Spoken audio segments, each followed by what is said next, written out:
নমস্কাৰ বন্ধুসকল, সকলোৱে এই গছজোপা নিশ্চয় চিনি পাইছেই চাগে। এইজোপাৰ নামটো নকলেও হ'ব। এইজোপা মানে পাথৰৰ অসুখৰ কাৰণে ৰামবাণ হয়।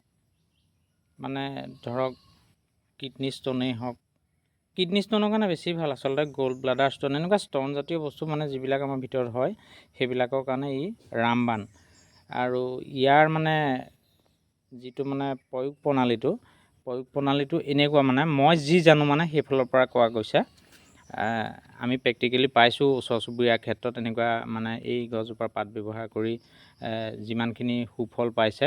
মানে 5 mm যিটো পাথৰ হয়, 5 mm পাথৰো এই পাতেৰে গলাই পাচাবৰ যোগেদি বাহিৰ কৰি দিয়া আমাৰ ওচৰতে প্ৰমাণ আছে। সেই গতিকতে আপোনালোককো মই অকণমান কৈ দিব বিচাৰিছোঁ ইয়াৰ বিষয়ে।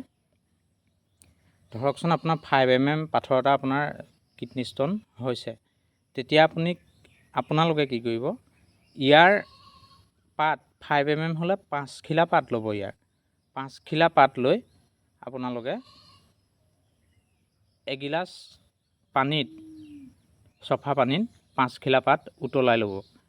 উতলাই লৈ পেলাই মানে এই পাতখিলা উতলাওঁতে আচলতে অলপ থেতালি ল'ব লাগে। থেতালি লৈ পেলাই উতলালে ইয়াৰ ৰসটো বেছিকৈ আহে। থেতালি লৈ এগিলাচ পানীত উতলাই লৈ তাক ঠাণ্ডা কৰি চাকি ল'ব। চাকি লৈ পেলাই সেই পানীগিলাচ সদায় ৰাতিপুৱা খালী পেটত 5 দিন খোৱাৰ ব্যৱস্থা কৰক।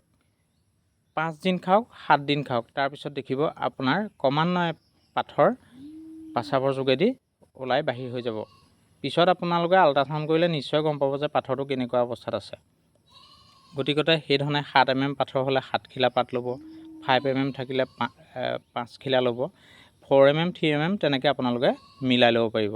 আৰু এইজোপা পাচাবৰ মানে অসুখৰ কাৰণে, মানে জণ্ডিছ হৈ থকাসকলৰ কাৰণে বহুত উপকাৰী। জণ্ডিছ হৈ থকাসকলে ইয়াৰ পাত যেনেধৰণে থেতালি লৈ পেলাই পানীত উতলাই লৈ পেলাই চাকি লৈ তেনেধৰণে 7ৰ পৰা 10 দিন খাবচোন।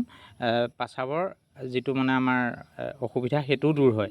ই যথেষ্ট উপকাৰী এজোপা গছ। গতিকতে আপোনালোকে ইয়াক ঘৰত কৰি ল'ব পাৰিলে বহুত ভাল। ইয়াৰ পাতৰ পৰাই গছ হয়। ইয়াৰ পাত এখিলা নি পেলাই আপোনালোকে মাটিত পেলাই থ'লেও এই কাষেদি থকা এই যিবিলাক পইণ্টবিলাক আছে যে, এই পইণ্টবিলাকে দিয়ে ইয়াৰ পুলি পোখা হিচাপত ওলাই পেলাই পুলি হ'ব। আপোনালোকে ইয়াক ঘৰত কৰাৰ ব্যৱস্থা কৰক আৰু ইয়াৰ পৰা যথেষ্ট উপশম পাব বুলি আশা ৰাখিছোঁ। কিন্তু মই ভিডিঅ'টোত যেনেধৰণে আপোনালোকক ক'লোঁ, কোনো সদাশয় লোকে আকৌ ক'বও পাৰে নহয়, এইজন আকৌ পণ্ডিত ক'ৰ পৰা ওলালেহি। গতিকতে তেনেকৈ নকয় বুলি ভাবি আশা ৰাখিলোঁ। মানে মই যি জানো সেই বিষয়ে আপোনালোকক মই জনালোঁ, আৰু মই প্ৰেক্টিকেলি ওচৰ চুবুৰীয়াৰ ক্ষেত্ৰত প্ৰমাণ পাই পেলাই ভাবিলোঁ আপোনালোককো কথাষাৰ জনাই দিওঁ। ভিডিঅ'টো কেনেকুৱা পালে চাই জনাবলৈ নাপাহৰিব। তলৰ কমেণ্ট ছেকশ্যনত কমেণ্ট এটা নিশ্চয় কৰিব বুলি আশা থাকিলে। আপোনালোকে কমেণ্ট এটা কৰিলে, লাইক এটা কৰিলে মোৰ ভিডিঅ'টো বনাবলৈ অকণমান মই উৎসাহ পাওঁ।